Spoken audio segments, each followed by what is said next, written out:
You think you belong here, sir?" The words sliced through the quiet of the first-class cabin like cold steel. Every conversation stopped. A champagne flute paused halfway to someone's lips. Even the faint hum of the aircraft's air system seemed to shrink, as if the plane itself had leaned in to listen. Margaret Caldwell stood in the aisle, tall, rigid, perfectly dressed, her manicured hand gripping the strap of a crocodile leather handbag that probably cost more than most people's monthly mortgage. Her voice carried the weight of a woman who had spent her entire life being obeyed. Across from her, in seat 1A, a man slowly lifted his eyes from the paperback resting on his lap. He looked to be in his late 40s, dark skin, calm posture, a charcoal hoodie pulled loosely around his shoulders, worn denim jeans, clean white sneakers. Nothing flashy, nothing expensive, nothing that, in Margaret Caldwell's world, justified a seat in first class. The man closed the book gently, sliding a finger between the pages to keep his place. His movements were slow, measured, controlled. "Ma'am," he said quietly, "can I help you with something?" His voice was deep, smooth, calm in a way that almost felt deliberate.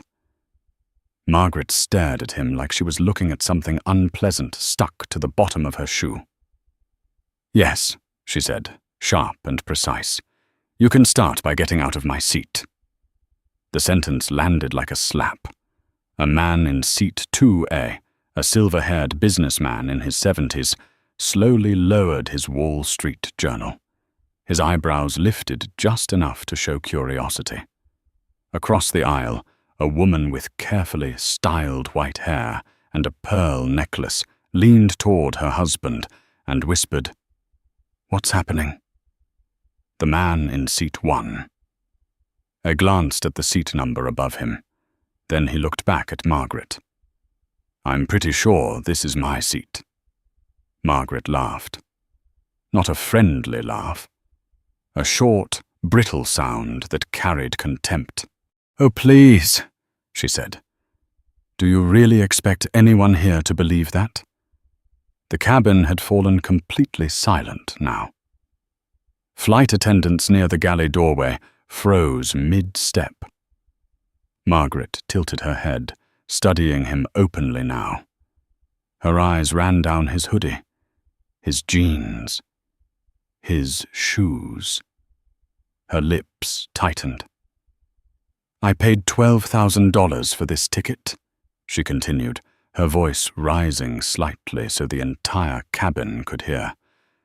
"This is first class, not some last-minute upgrade, not some standby seat."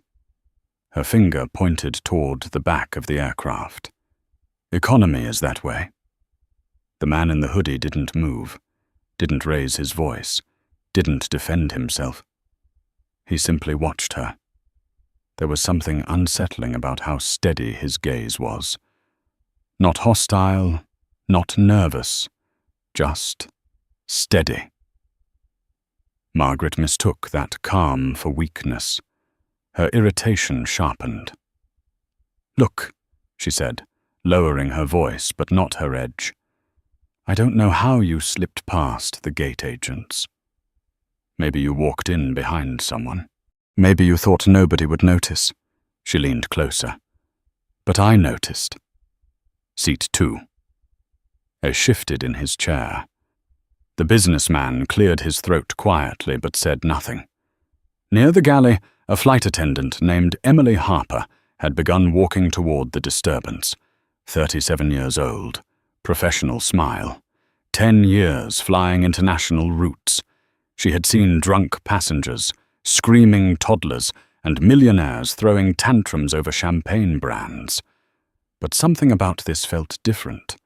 Margaret Caldwell was famous in certain circles. Old money, real estate, political donations.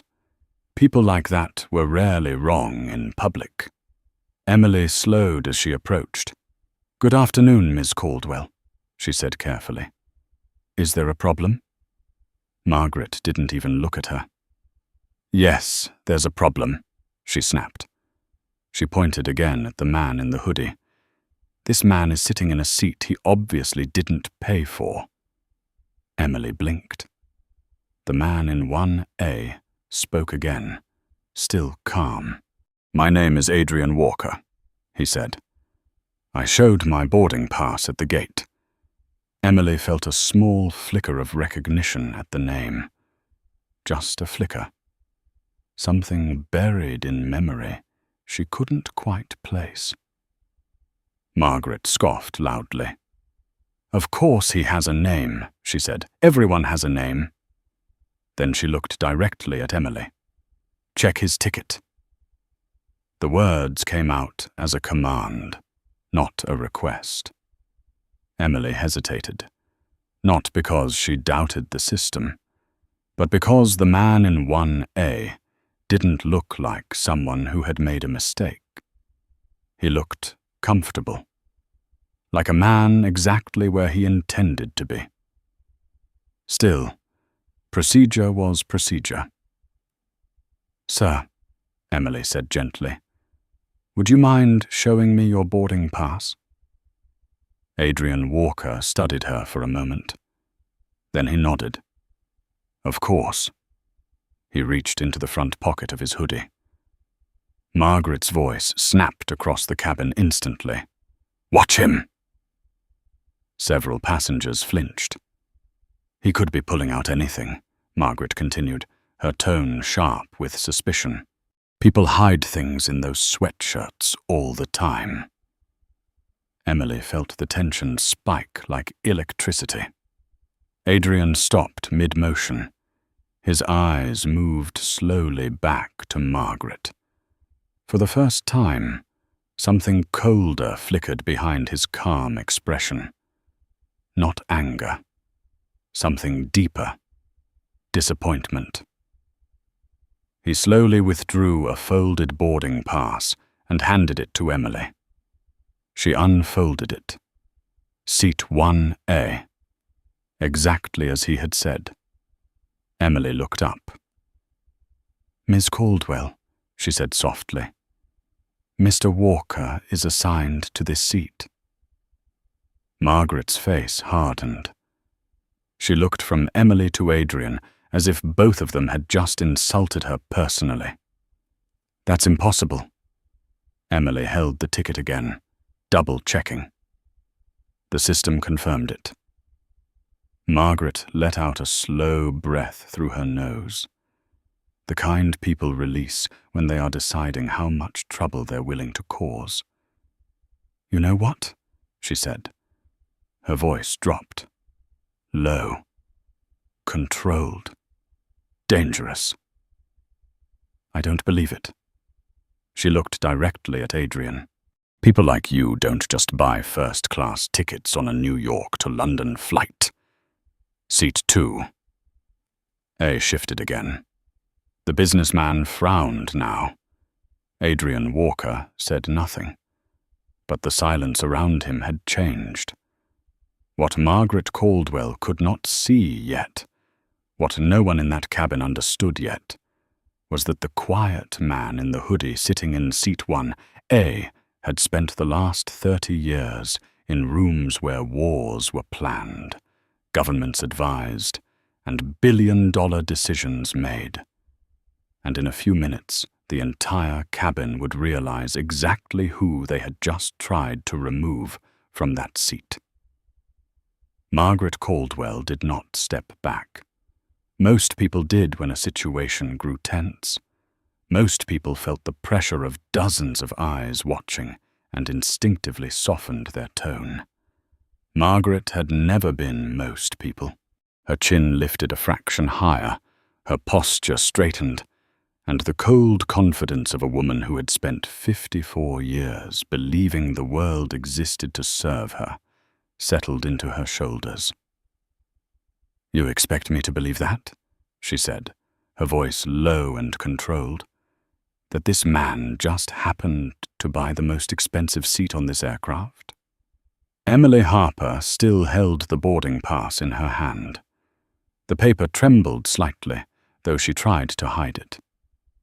"It's in the system, Miss Caldwell," she said carefully. "Mr. Walker checked in through priority boarding. Everything matches." Margaret finally turned to face her fully. The look she gave Emily was not loud, not dramatic. It was worse. It was the look powerful people give service workers when they have decided someone beneath them has made a mistake. Emily felt it immediately. Margaret leaned closer. "Then your system is wrong." The words dropped into the cabin like a stone into water. Admiral Walker sat still, hands resting loosely on the armrests, watching the exchange the way a man watches a storm gathering on the horizon. The businessman in seat 2. A folded his newspaper now and leaned forward slightly. His wife whispered something under her breath, and he murmured back, "Let's just see how this plays out." Margaret gestured again toward Adrian. "Look at him," she said. Her voice rose just enough to ensure the entire front cabin heard. "Does that look like a man who spends $12,000 on a seat?" A few passengers shifted uncomfortably. The older couple across the aisle exchanged a glance, but stayed quiet. Adrian's eyes moved slowly around the cabin. He noticed every face, the curiosity, the discomfort, the silence. Silence always told him more than words. Margaret continued. "I've been flying first class longer than some of you have been alive," she said, turning slightly so the audience behind her could hear. "You develop an eye for these things," she pointed again. "That man is either sitting in the wrong seat or he's gaming the system." Emily inhaled slowly. "Miss Caldwell?" "No," Margaret snapped. The word cracked through the air. "We are not starting this flight with some security issue sitting directly across from me." The phrase security issue rippled through the cabin. A woman in row 3 leaned toward her husband. Did she just say security issue? Admiral Walker finally spoke again. His voice was quieter than before, but it carried farther. "Miss Caldwell." Margaret turned toward him slowly. "Yes?" Adrian's expression remained calm. "I'm sitting in the seat assigned to me." Margaret's eyes narrowed. "That's what you keep saying." Adrian tilted his head slightly, studying her. There was no anger in his face, only a patience that felt almost deliberate. "You could sit down," he said, "and let the crew finish boarding." The suggestion landed like gasoline on fire. Margaret laughed again. "You're giving me instructions now." Her voice grew louder. The rising tempo of anger in her chest pushed every word harder. "Let me explain something to you, Mr. Walker." She leaned closer, her perfume drifting through the cabin like heavy flowers. "When someone like me tells the crew there is a problem, they solve it." Emily felt the situation slipping. Her training ran through her mind. De-escalate, reassure, resolve. "Miss Caldwell," she said gently, "perhaps we could continue boarding and revisit." Margaret raised a hand. "Call security." Emily blinked. "I'm sorry?" "You heard me." Margaret reached into her handbag and pulled out her phone. Her fingers moved quickly across the screen. "I'm not flying 6 hours over the Atlantic, sitting next to someone who clearly doesn't belong here." The words "clearly didn't belong here" hung in the air. the businessman in seat 2. A finally spoke. "Ma'am," he said carefully, "the gentleman has a valid boarding pass." Margaret turned toward him slowly. The look she gave him was icy. "Then maybe you should sit next to him." The man leaned back immediately. Silence returned. Adrian watched Margaret dial a number. He recognized the moment when someone decided their power would override reality. He had seen it in boardrooms, in congressional hearings, in military briefings. Margaret pressed the phone to her ear. "Yes," she said sharply. "This is Margaret Caldwell." A pause. Her voice grew louder. "I'm on Global Airways Flight 402 at Gate 42, and we have a security issue in the first-class cabin." Emily's stomach tightened. Several passengers turned fully in their seats now. Admiral Walker closed his book slowly and placed it on the tray table beside him. He folded his hands together. Margaret listened to the voice on the phone, then said clearly, "Yes, a suspicious passenger refusing to cooperate." Her eyes never left Adrian. "Yes, I'd like Port Authority here immediately." She ended the call with a small, satisfied tap. "There," she said. She crossed her arms. "We'll let the authorities sort this out." The cabin had grown so quiet, the faint rumble of baggage being loaded below the aircraft could be heard through the floor. Emily glanced at Adrian. Something about him bothered her. Not in a dangerous way, in a familiar way, but she still could not place it. "Sir," she said quietly, "I'm very sorry about this situation." Adrian gave a small nod. "Not your fault." Margaret rolled her eyes. "Oh, please." Minutes passed. Passengers whispered quietly. Phones appeared discreetly in hands. Someone near the back began recording. Then the sound arrived. Heavy boots on the jet bridge. 3 distinct footsteps. Slow. Approaching. Margaret smiled. There we go. The cabin door opened. 2 Port Authority officers stepped onto the plane.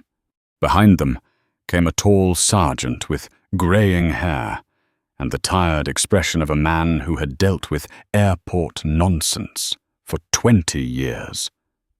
"Who called it in?" he asked. Margaret lifted her hand instantly. "I did." She pointed directly at Admiral Walker. That man. That man. Margaret Caldwell did not lower her finger. It stayed there, stiff in the air, pointing across the narrow aisle like an accusation carved in stone. The 3 Port Authority officers followed the direction of her hand. Their eyes landed on Admiral Walker.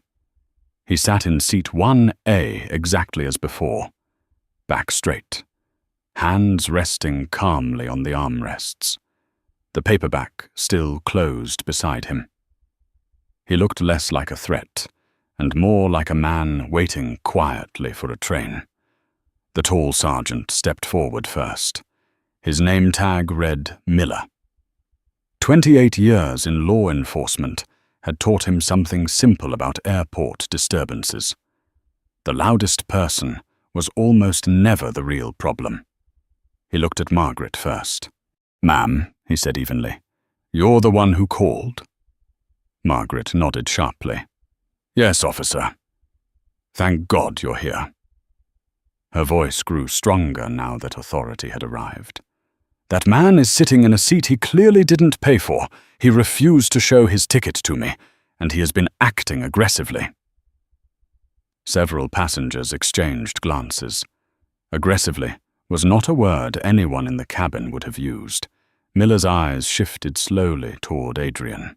"Sir," he said, calm and professional, "can you tell me what's going on here?" Adrian's gaze moved to the officer. "Not much," he said quietly. Margaret made a sharp sound of disbelief. "He's lying already."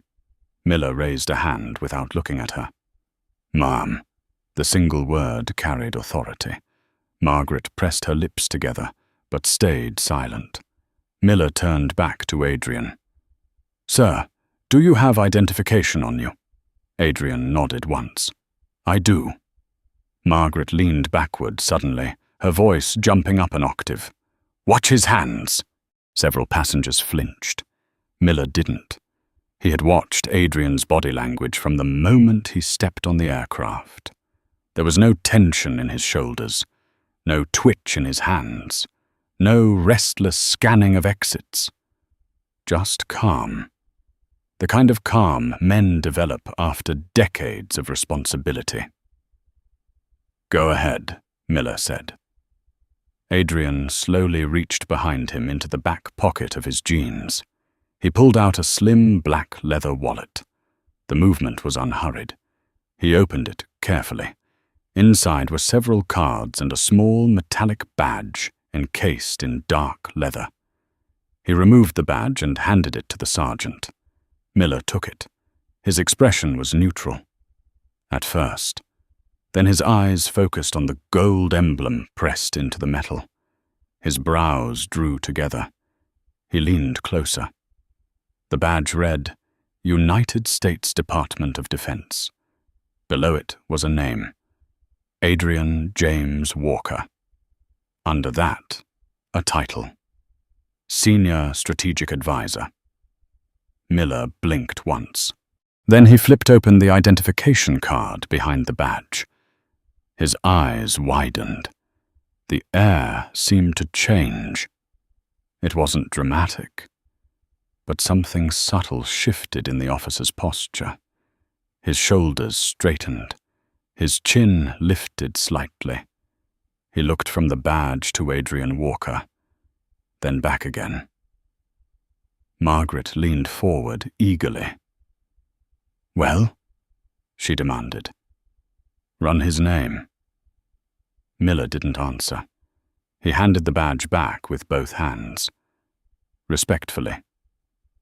"Sir," he said quietly, "my apologies. We didn't realize you were on board."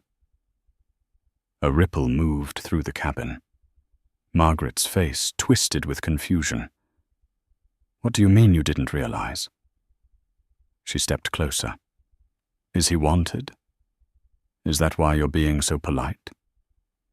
Miller finally turned toward her. The patience in his eyes had thinned. "Ma'am," he said firmly, "you need to lower your voice." Margaret stared at him in disbelief. "Excuse me." "You reported a security threat," Miller continued.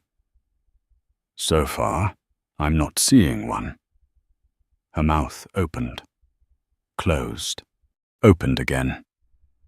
"I am the one being threatened here." Miller looked back toward Adrian Walker. The man hadn't moved. Not once. Not even when Margaret had accused him of being dangerous. Just calm. Watching. Measuring.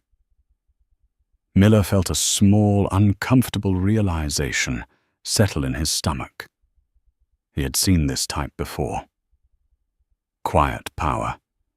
The kind that didn't need to speak loudly. Margaret's voice cut back into the moment. "I want his bag searched." Her finger stabbed toward Adrian again. "People hide weapons in sweatshirts like that." Several passengers inhaled sharply. Emily Harper felt heat rise behind her ears. "Miss Caldwell," she said carefully, "there has been no indication." Margaret spun toward her. "You work for the airline." Then she turned back to the officers. "You work for the law." Her voice rose. "Do your job." The tension in the cabin had grown thick enough to feel. Phones were out now. 2 passengers in row 3 were openly recording. Miller noticed. So did Adrian. Adrian leaned back slightly in his seat. His voice came out calm. "Sergeant." Miller looked at him. "Yes, sir. You might want to speak with the captain." Miller hesitated. Margaret laughed sharply. "Oh, now he wants the captain." Adrian continued, as if she hadn't spoken.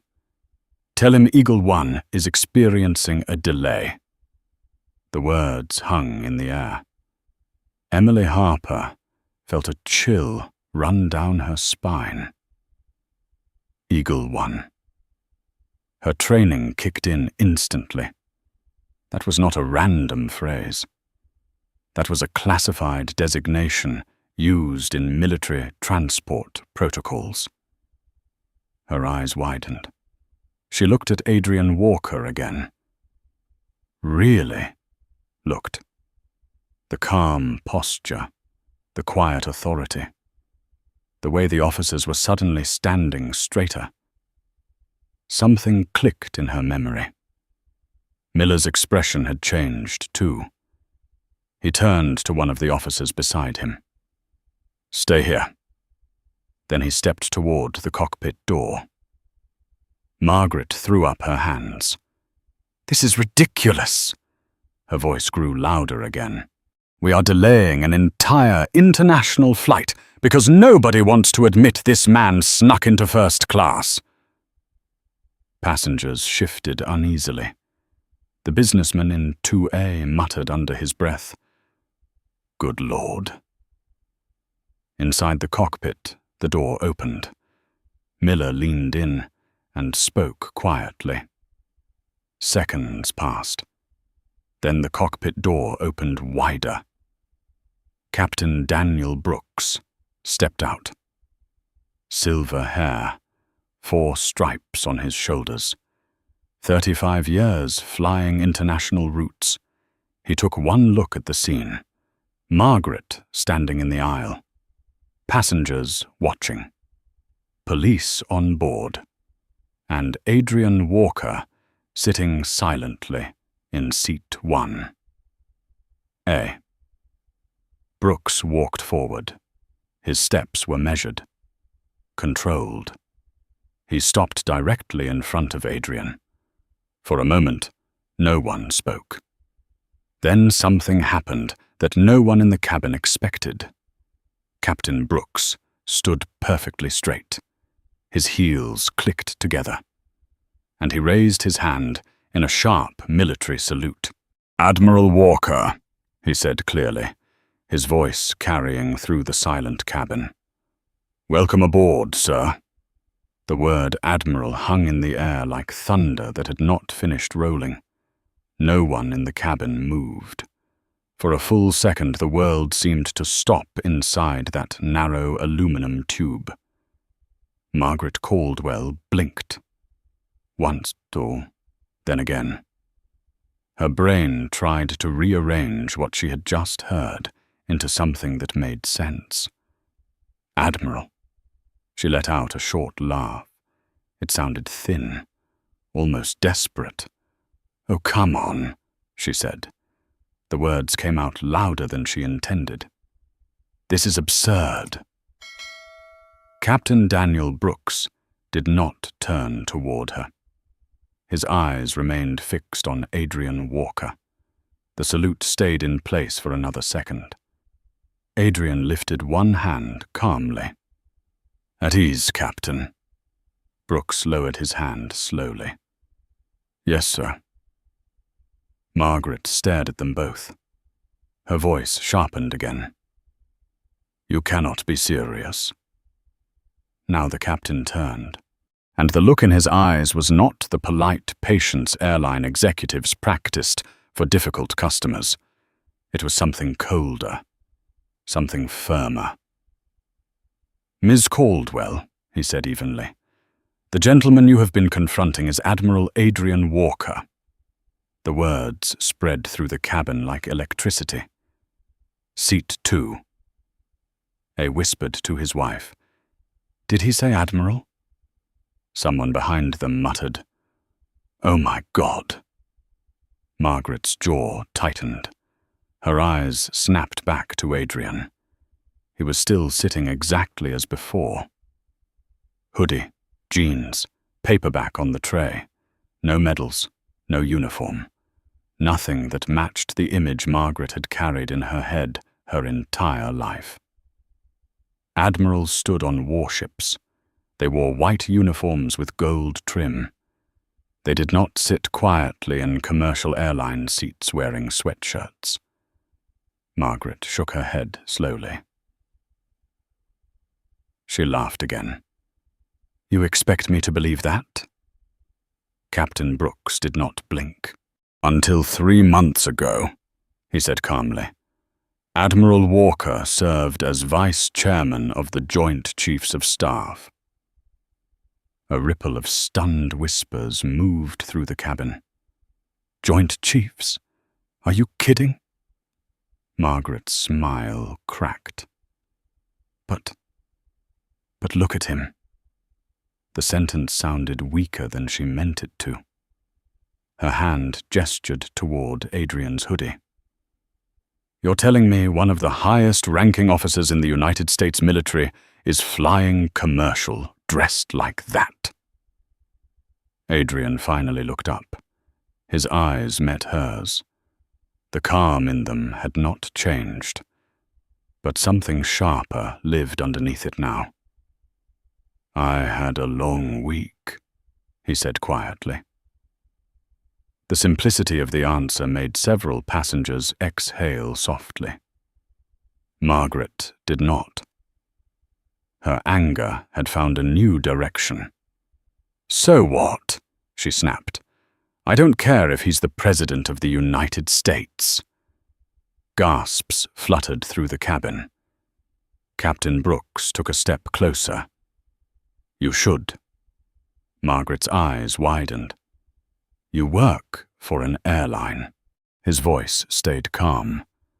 Yes, ma'am. But on this aircraft, he continued, I am also responsible for maintaining order and safety. Margaret crossed her arms. Then do your job. The words came out sharp. This man was rude to me. The businessman in seat 2A leaned back slowly. That was not what had happened. Everyone in the cabin knew it. Margaret continued. He refused to show me his ticket. He made threatening comments. Adrian's eyebrows lifted slightly. Threatening. Interesting choice. Sergeant Miller shifted his weight. He had seen this moment too many times. The moment someone realized they were wrong, but refused to retreat. Captain Brooks looked from Margaret to Adrian, then back again. His voice grew firmer. Admiral Walker has followed every instruction given by the crew.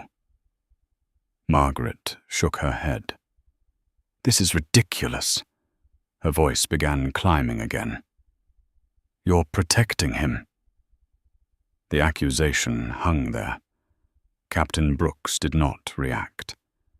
Instead, he spoke slowly. Caldwell, you have delayed this aircraft for nearly 30 minutes. Margaret opened her mouth. He continued before she could speak. You called airport police. You accused another passenger of criminal behavior without evidence, and you disrupted boarding procedures. Margaret's face flushed. I was protecting myself. From what? Brooks asked quietly. She pointed again. Him. Every eye in the cabin moved to Adrian Walker. He sat perfectly still. The silence that followed stretched long enough to make several passengers uncomfortable. Captain Brooks broke it. Sergeant Miller. Yes, Captain. Have you identified any security threat on this aircraft? Miller shook his head. No, sir. Margaret threw her hands into the air. "This is unbelievable." She turned toward the watching passengers. "Are you all seeing this?" No one answered. The cameras in several phones remained pointed toward her. Margaret noticed. Her anger sharpened again. "You're all just going to sit there while they protect this man?" Adrian spoke again. His voice was calm. But this time it carried something heavier. "Miss Caldwell." She spun toward him. "What?" He studied her for a moment. Not with anger, not with contempt. Something closer to disappointment. "You could sit down," he said quietly, "and let everyone get where they're going." Margaret laughed. The sound cracked. "Oh no." Her voice dropped into a low whisper filled with venom. "You don't get to lecture me." Captain Brooks stepped forward again. "Miss Caldwell." She ignored him. "You embarrassed me in front of this entire cabin," she said to Adrian. Adrian did not respond. She leaned closer. "This isn't over." Captain Brooks' voice cut through the moment. "It is." Margaret turned. "You don't get to decide that." Brooks held her gaze. "Actually, I do." The air in the cabin shifted again. "On this aircraft," he continued calmly, "my authority is final."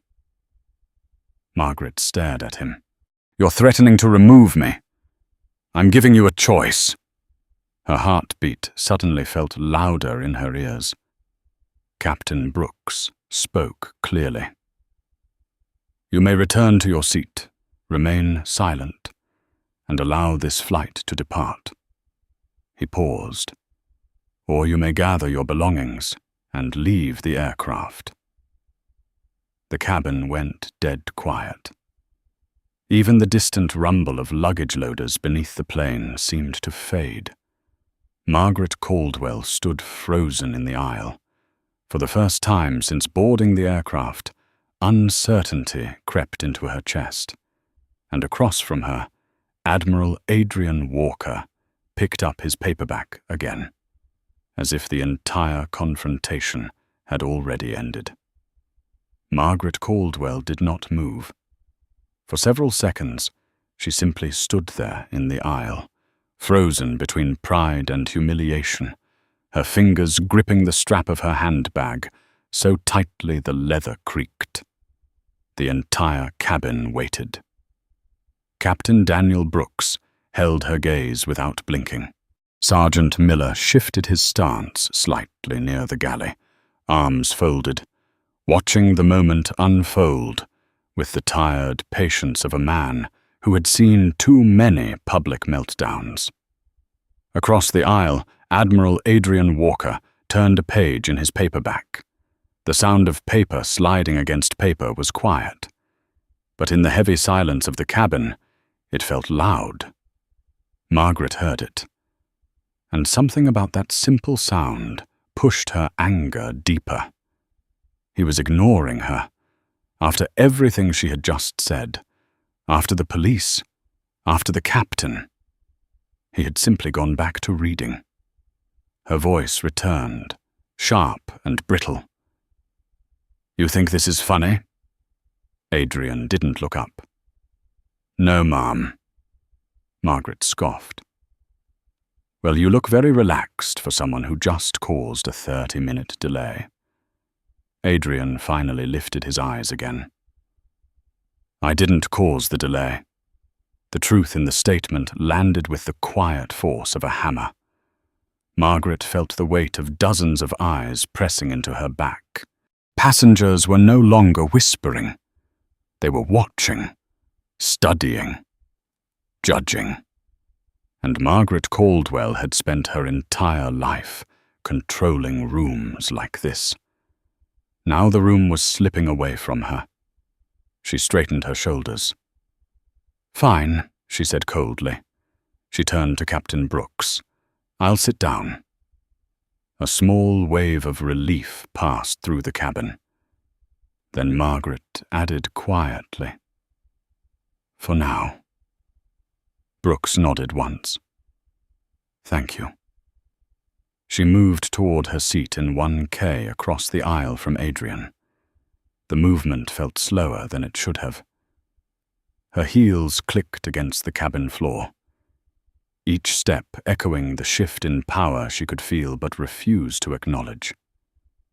She dropped into her seat and pulled the suite door halfway closed with a sharp motion.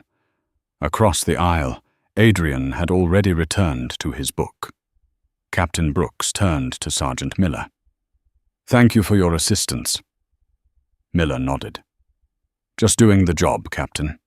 He glanced toward Adrian briefly. Then the officers stepped off the aircraft. The cabin door closed again. The outside noise of the jet bridge faded. For a moment, the cabin remained still. Then Captain Brooks addressed the passengers. "Ladies and gentlemen, thank you for your patience. We will begin pushback shortly." A few quiet claps broke out from the back rows. Margaret heard them. Her jaw tightened. The aircraft doors sealed. Moments later, the engines began to hum with the low, rising vibration of life returning to the machine. The flight attendants resumed their movements. Emily Harper returned to the aisle near Margaret's seat. "Miss Caldwell," she said carefully, "would you like something to drink before departure?" Margaret looked up slowly.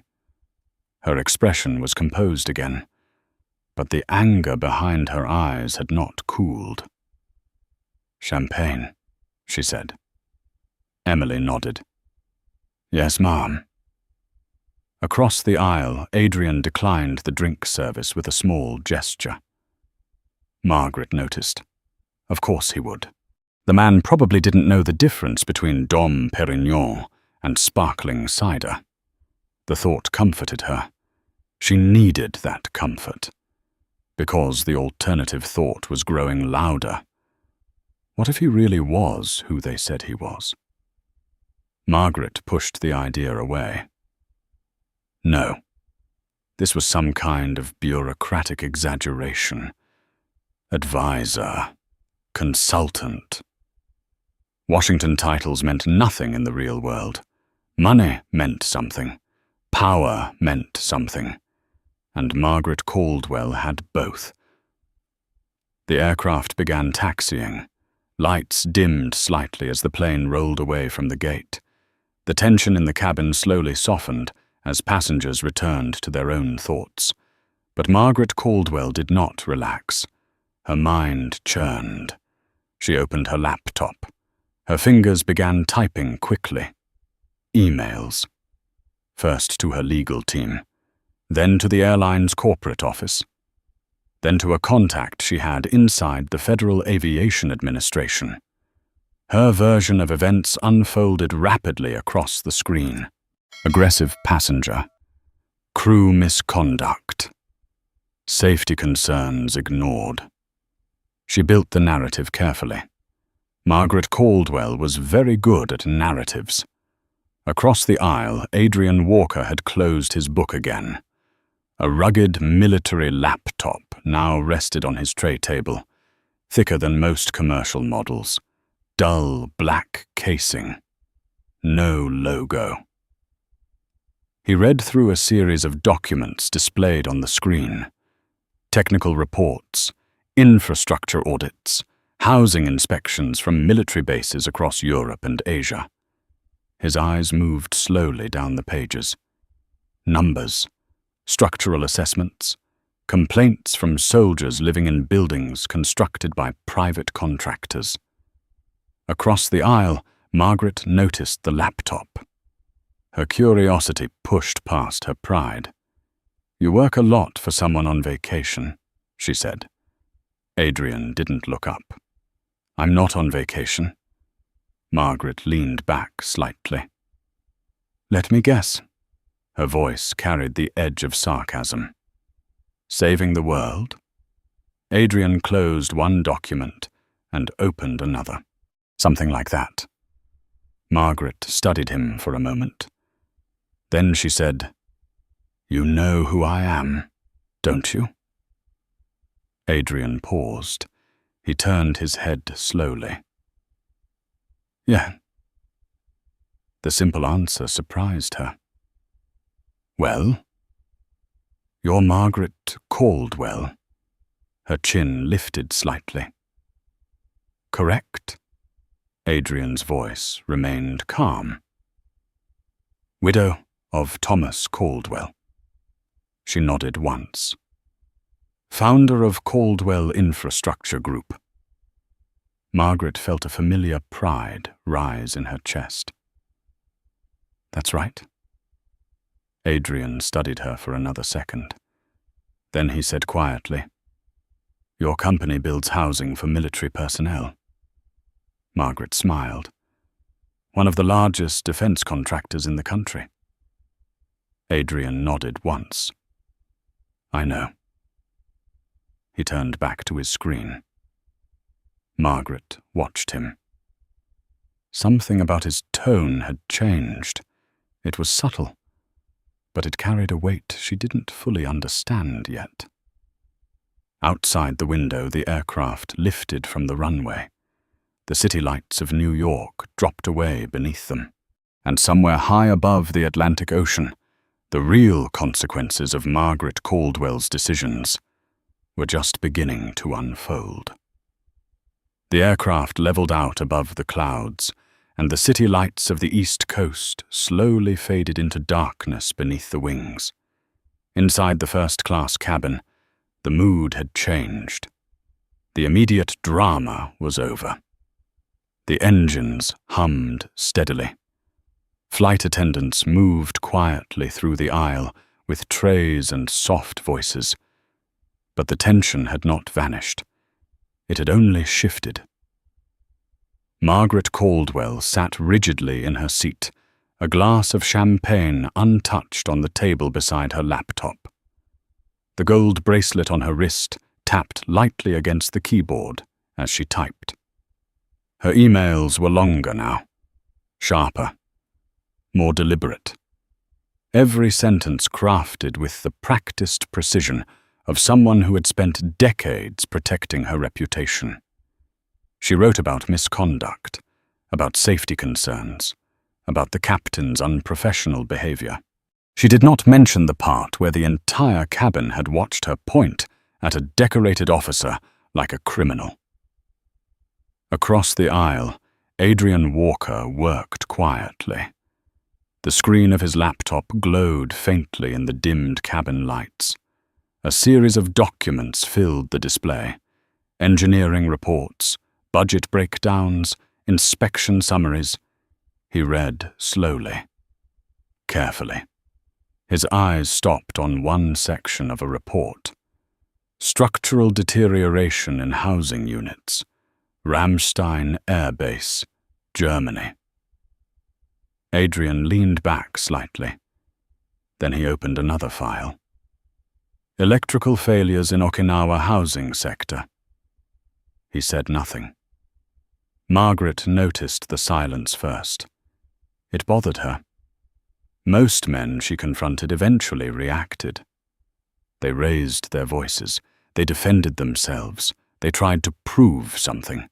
This man did none of that. He simply worked. She leaned slightly toward the aisle. You seem very interested in construction reports, she said. Adrian glanced up briefly. I am.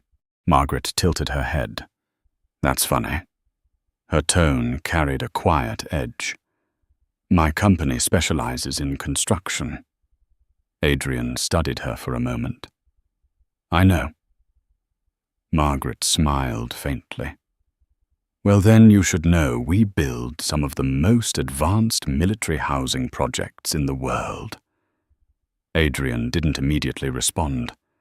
Instead, he turned the laptop slightly toward himself and scrolled through the report again. The silence stretched long enough to irritate her.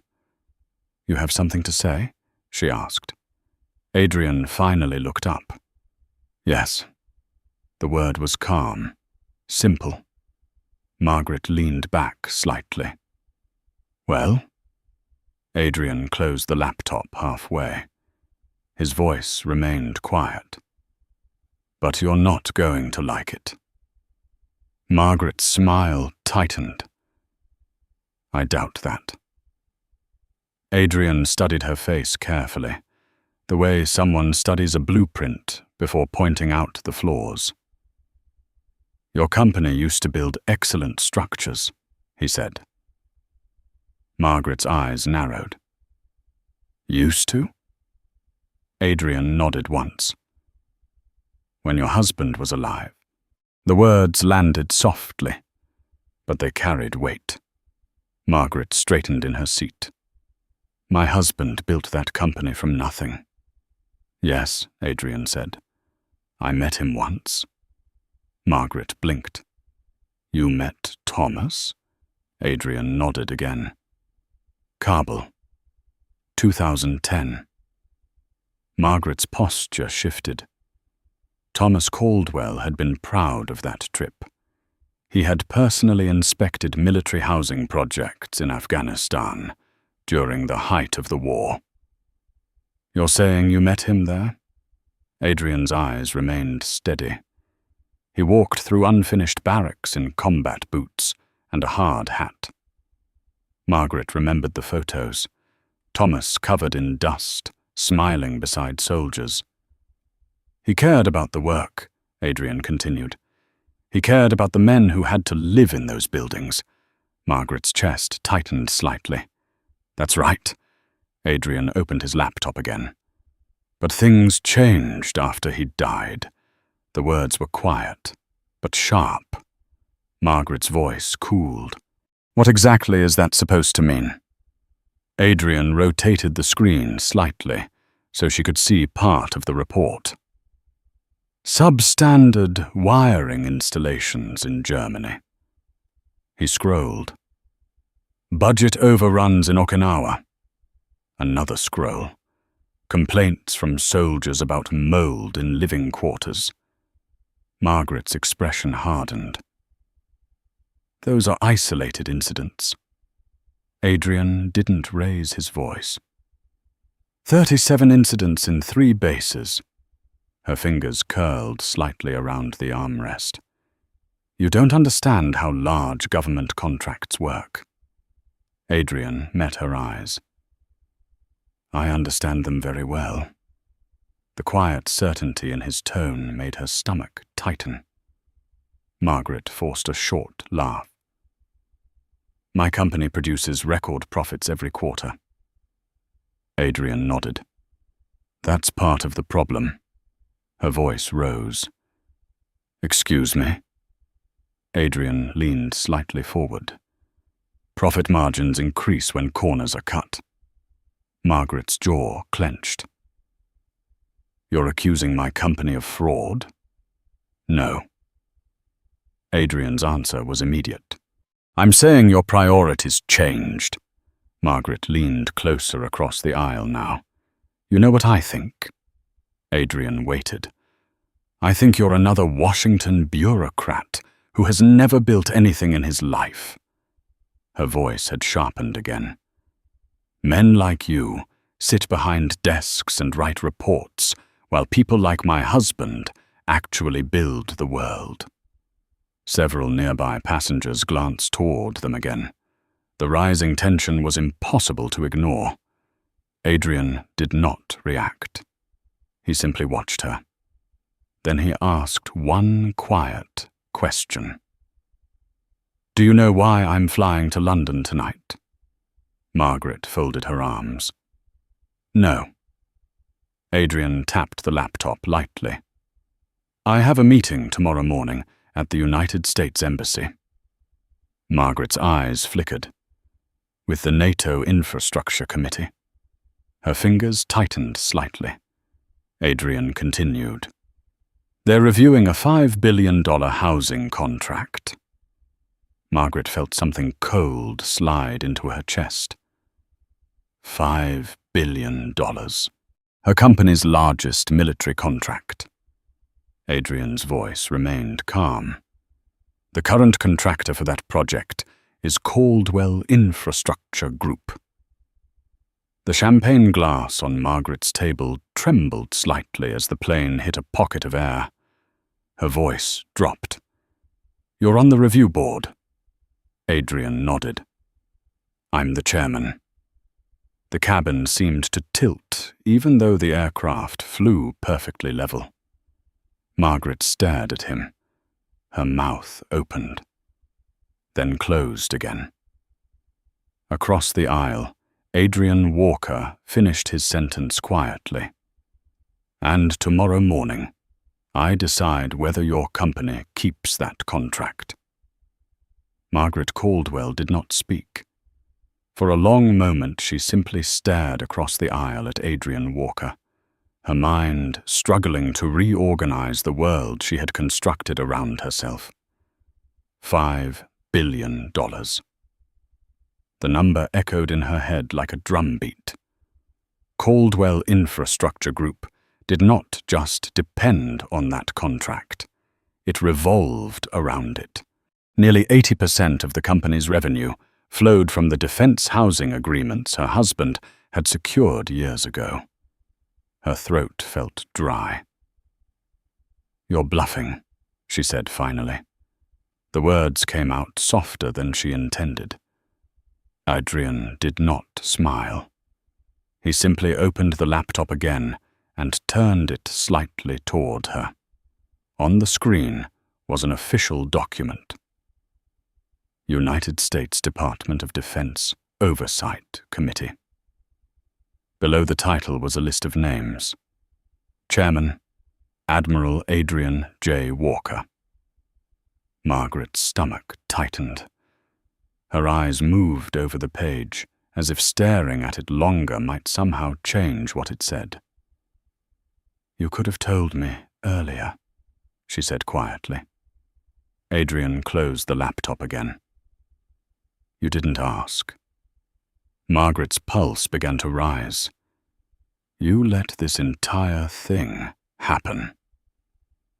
Adrian tilted his head slightly. "I didn't accuse anyone of being a criminal." Her cheeks flushed. "That's not what I meant." Adrian leaned back in his seat. The movement was relaxed, but the authority behind it felt heavier now that she understood who he was. "You assumed quite a few things when you boarded the aircraft." Margaret's pride pushed back. "You were dressed like—" She stopped herself. The sentence hung unfinished in the air. Adrian watched her struggle with it. "Like what?" Margaret looked away toward the window. The Atlantic Ocean stretched below them in endless darkness. "I didn't know who you were." Adrian nodded slowly. "That's correct." Silence filled the space between them again, but this time the silence felt heavier. Margaret leaned forward slightly. Her voice dropped. "Look, Admiral."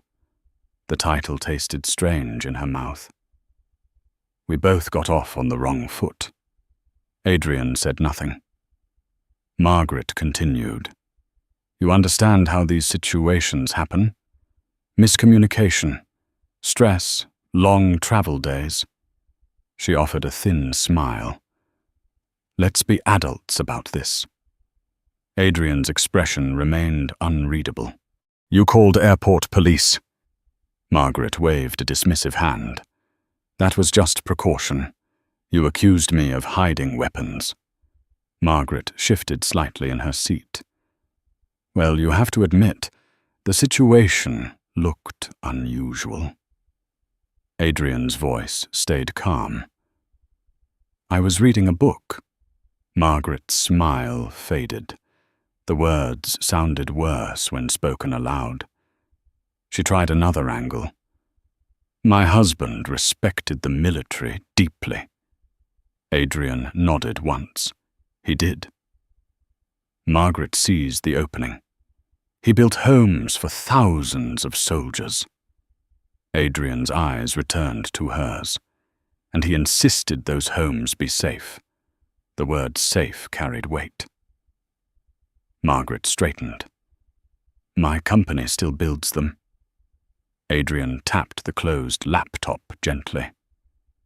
The reports say otherwise.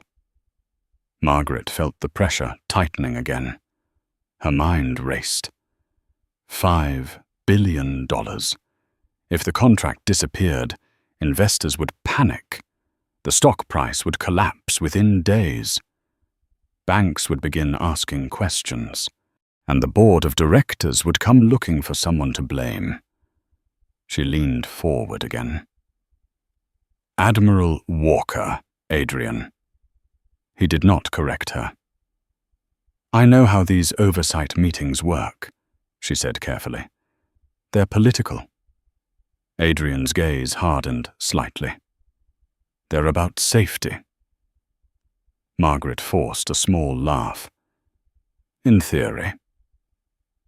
The moment stretched. Passengers around them pretended not to listen, but several were now openly glancing across the aisle. The businessman in seat 2A had removed his glasses and leaned forward just enough to catch fragments of the conversation. Margaret lowered her voice. You can't seriously cancel a contract over a disagreement on an airplane. Adrian's eyes held hers.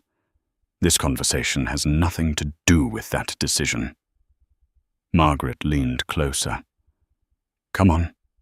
Her voice softened, persuasive now. You're a reasonable man. Adrian waited. We both know these investigations always end with adjustments. Maybe some new safety audits, a few headlines. She smiled again. But the contracts stay where they are. Adrian's voice remained level. I was undecided before this flight. Margaret felt a flicker of hope. Exactly. She spread her hands slightly. So let's be practical. Adrian leaned forward a fraction. I was reading the inspection reports when you boarded the aircraft. Margaret nodded quickly. Good. I was trying to decide whether your company still operated with the same integrity your husband demanded. The hope in Margaret's chest began to tighten again. Adrian's next words were calm. Then you arrived. Margaret froze. You judged me before you knew my name. She opened her mouth. He continued. You assumed I didn't belong in this seat. Her throat tightened. You called the police. Passengers nearby had stopped pretending now. They were listening. You accused me of being dangerous. Margaret's fingers curled around the armrest. Adrian leaned slightly closer. If that is how the CEO of Caldwell Infrastructure treats strangers in public. His voice dropped. What happens to the soldiers living in buildings your company constructs? Margaret's chest rose sharply. That's not fair. Adrian held her gaze. Character matters. The engines hummed steadily beneath the floor. Margaret felt something she had not felt in decades. Fear. Not the fear of embarrassment. Not the fear of losing an argument. The deeper fear of losing control.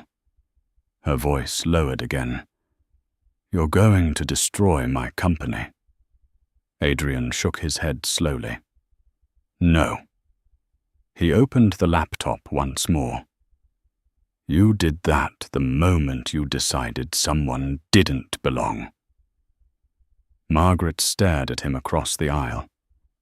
And somewhere over the black Atlantic Ocean, the first crack in her empire had already begun to spread. Margaret Caldwell felt the cabin shrink around her. The quiet hum of the engines seemed louder now, pressing into her ears like a warning she could no longer ignore. Across the aisle, Admiral Walker had already returned his attention to the documents glowing on his screen, as if the fate of her company had been decided as casually as turning a page in a book. For several seconds, she simply sat there, staring at him. The words "you did that the moment you decided someone didn't belong" still echoing inside her chest. No, this wasn't over. Margaret Caldwell had not built her life by accepting defeat. She straightened slowly in her seat, smoothing the front of her jacket, her expression carefully rebuilding the confidence she had worn like armor for decades. "Admiral Walker," she said. Adrian looked up again. His face revealed nothing. Margaret leaned slightly toward the aisle. "Let's stop pretending this is personal." Adrian didn't respond. Margaret continued, her voice calm, controlled, persuasive. "You sit on a board, you review reports, but those contracts are bigger than one man's opinion." Adrian watched her quietly. "Thousands of employees depend on Caldwell infrastructure," she added. "Engineers, builders, families." Adrian nodded once. "I'm aware." Margaret took that as encouragement. "My husband created something important, something that supports the military, that supports this country." Adrian closed the laptop slowly. "And that's exactly why the standards matter." Margaret exhaled slowly. "This isn't about standards." Her eyes hardened slightly. "This is about power." Adrian's gaze didn't move. Margaret leaned forward. "You're angry because I embarrassed you." A flicker of something crossed Adrian's expression. "Not anger. Recognition."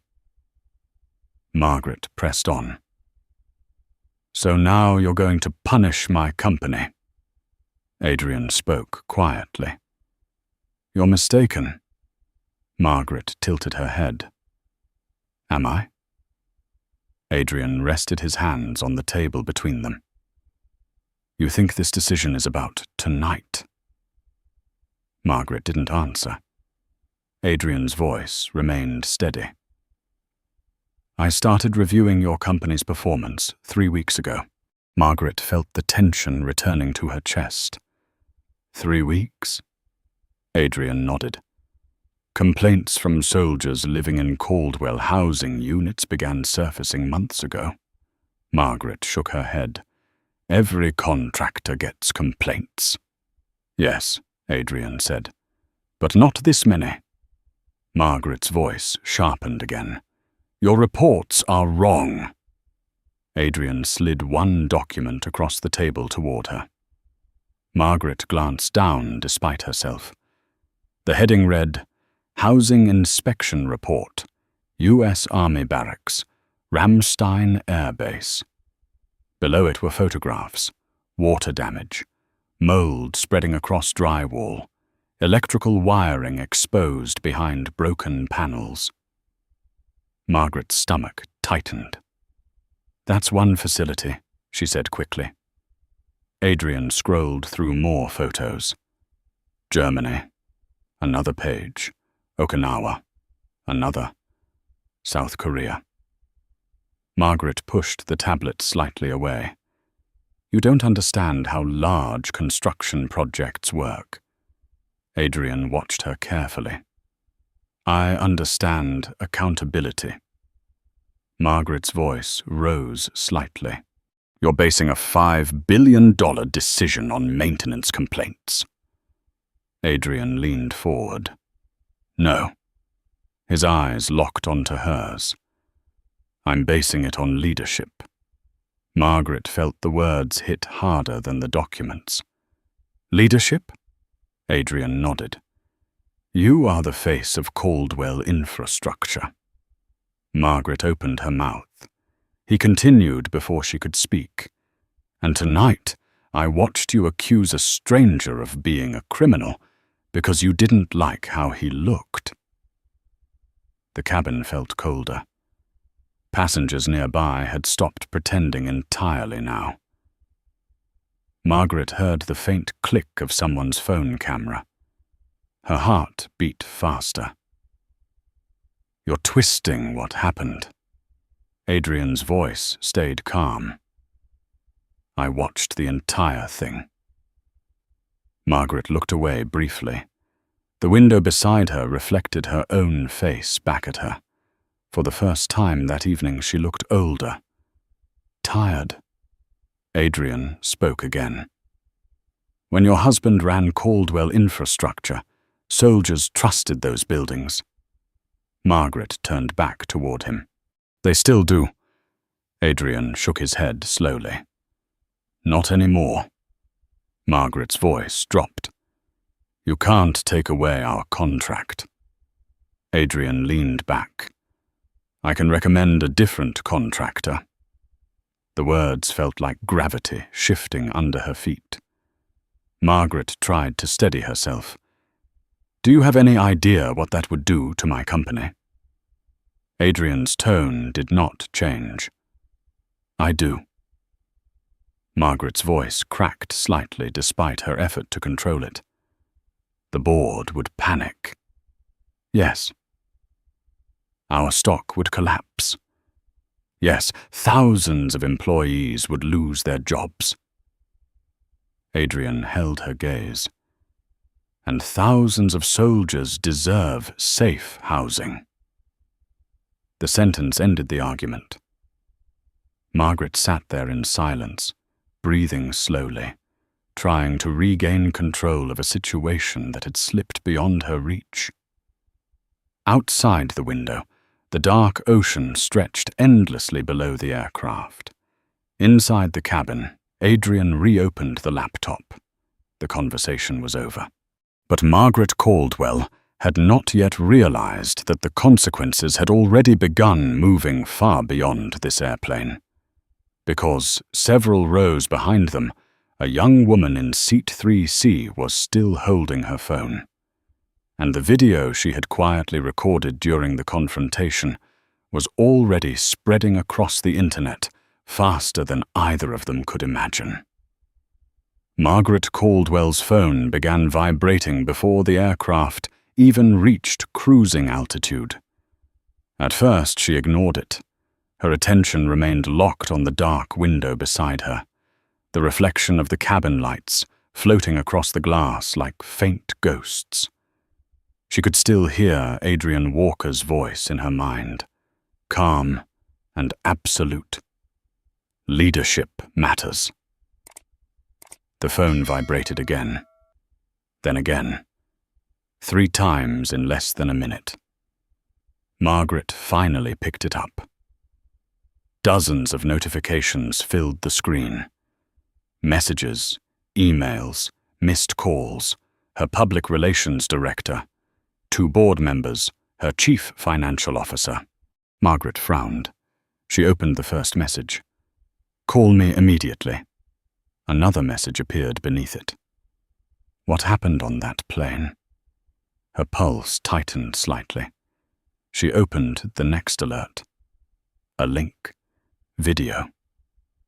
Margaret tapped it. The screen filled with footage from inside the cabin. Her voice echoed through the speakers. Does he look like someone who belongs in first class? Margaret froze. The video continued. The camera angle was slightly tilted, filmed from a few rows back, but the sound was perfectly clear, her finger pointing across the aisle, her voice sharp with accusation, passengers whispering. Then the arrival of the police, then the captain stepping out of the cockpit, and the moment the word Admiral spread through the cabin. Margaret felt something cold slide down her spine. She glanced toward the back of the aircraft. A young woman in row 3 quickly lowered her phone when their eyes met. Margaret looked back at the screen. The video had already accumulated hundreds of thousands of views. Comments flooded beneath it. Racist billionaire humiliates military hero. This woman builds housing for soldiers and treats a decorated officer like that. Boycott Caldwell. Infrastructure. Margaret swallowed. Her email inbox refreshed. More messages. Her CFO again. Margaret, the markets in Asia just opened. Caldwell stock is down 15% in after-hours trading. What did you do? Her chest tightened. 15%. In a single hour. She scrolled further. News alerts. Breaking. Defense contractor CEO accused of racist confrontation on international flight. Margaret's breathing grew shallow. Across the aisle, Admiral Walker continued working. His screen displayed architectural diagrams now, structural reinforcements, electrical systems, safety compliance reports. He had not looked at his phone once. Margaret leaned slightly toward him. You knew this would happen. Adrian looked up calmly. Happen? She held up the phone. This. He glanced briefly at the screen. The video continued playing silently. He looked back at her. I didn't post it. Margaret's voice sharpened. But you're enjoying it. Adrian shook his head slowly. No. The sincerity in his voice only irritated her more. Don't pretend you're innocent, she snapped. You knew someone was filming. Adrian leaned back slightly. People film everything now. Margaret's phone vibrated again. Another email from her board. Emergency meeting tomorrow morning. Mandatory attendance. Her fingers tightened around the device. Unbelievable, she whispered. Adrian studied her quietly. Margaret looked up again. You could stop this. Adrian raised an eyebrow. How? You're the one everyone's defending, she said. All it would take is one statement. Adrian waited. Margaret leaned closer.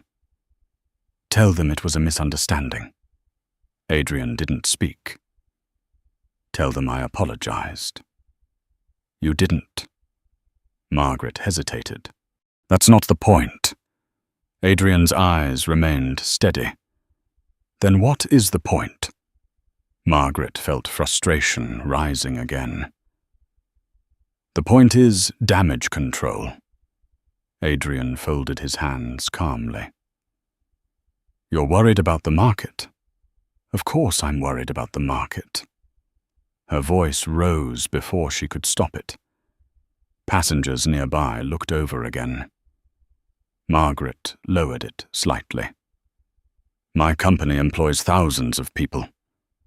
Adrian nodded. And they deserve leadership that protects their reputation. Margaret stared at him. You're enjoying watching me burn. Adrian's voice softened. No. Margaret's eyes narrowed.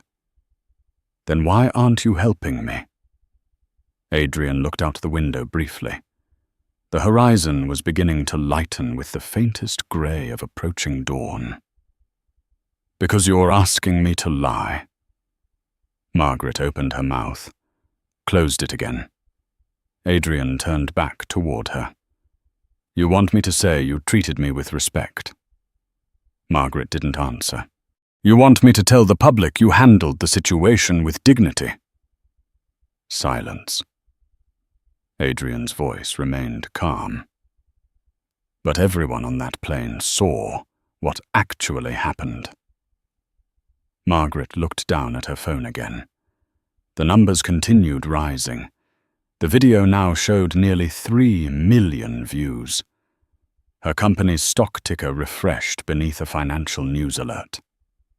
Caldwell infrastructure, down 22%. She felt dizzy. This is insane, she murmured. Across the aisle, Adrian reopened his laptop. I warned you earlier. Margaret looked up sharply. When? Adrian's eyes met hers. When I suggested you sit down. The quiet simplicity of the statement made her chest tighten. Margaret leaned back slowly in her seat. The engines hummed steadily as the aircraft crossed the Atlantic. Somewhere ahead, London waited, and with it, the meeting that would decide whether Caldwell infrastructure survived the week. Margaret stared at the phone in her hand. The notifications kept coming, and for the first time in decades, Margaret Caldwell realized she was no longer controlling the story.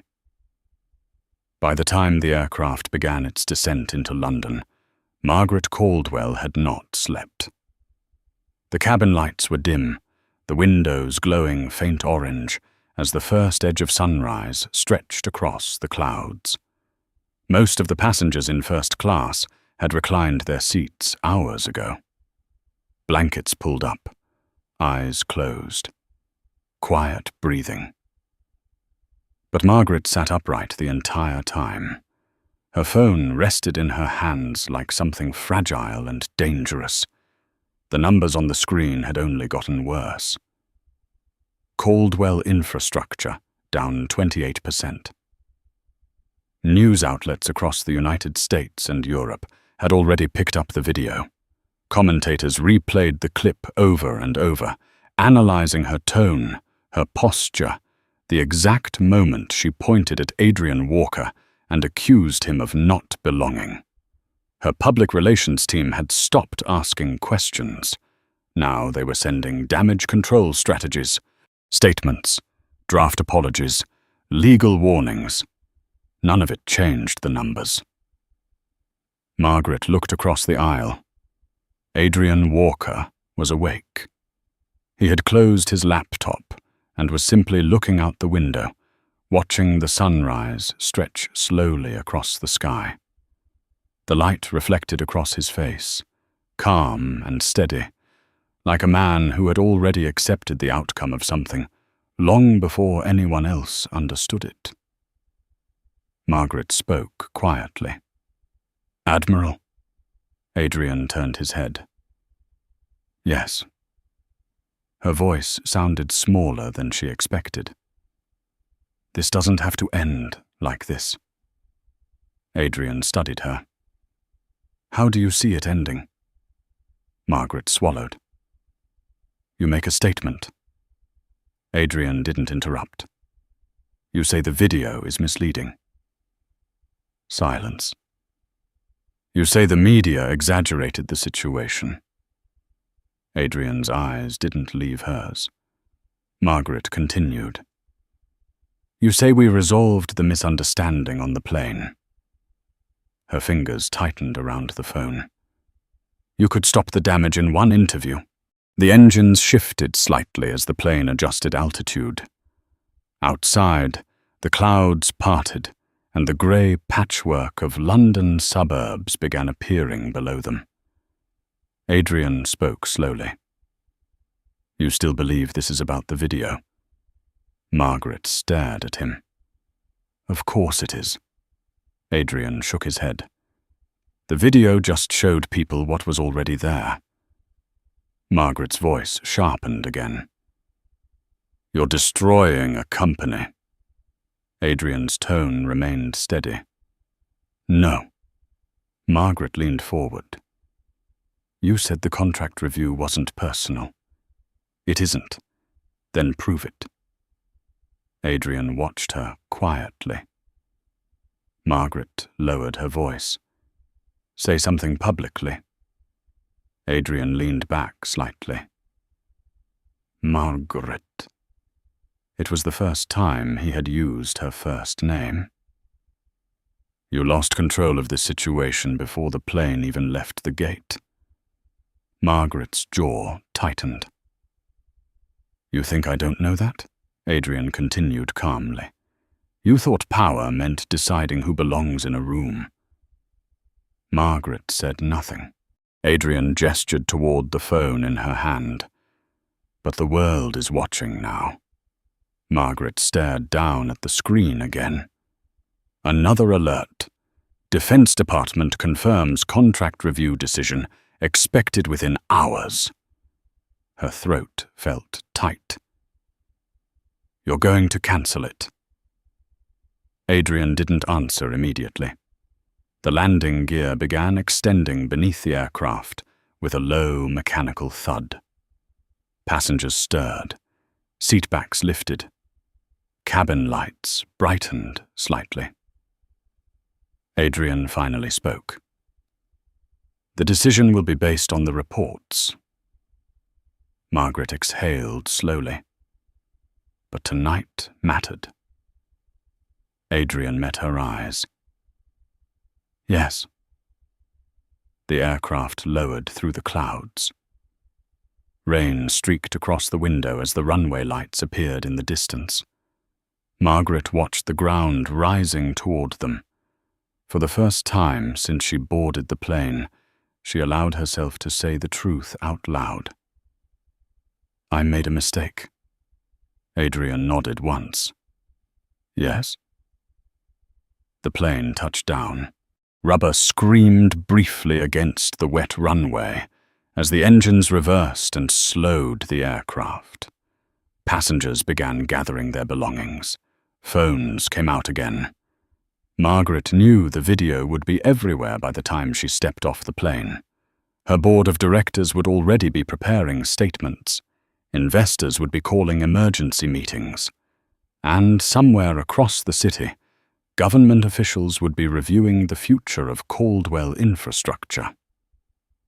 The aircraft rolled slowly toward the gate. Adrian stood. He placed the paperback back into his bag and slid the laptop inside with the quiet efficiency of someone used to moving between worlds where decisions carried weight. Margaret remained seated. For a moment, Adrian paused beside her seat.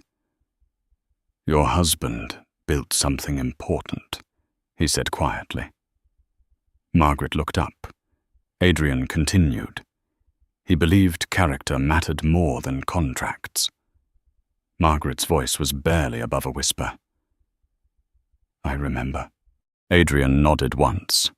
"Then remember it now." He stepped into the aisle and moved toward the exit. Margaret watched him walk away. Outside the window, the rain continued falling across the grey London morning. For Admiral Walker, the day ahead would begin with a meeting that would decide the future of billions of dollars in military infrastructure. For Margaret Caldwell, it would begin with consequences, because sometimes power is not revealed through wealth or status. Sometimes it appears in a quiet man wearing a hoodie, sitting calmly in seat 1A, while the world slowly realizes exactly who they underestimated. And stories like this remind us that character always reveals itself eventually. If this story moved you, support the channel by hitting like and subscribe so you never miss the next one. And in the comments, share 3 simple words. Instant karma story.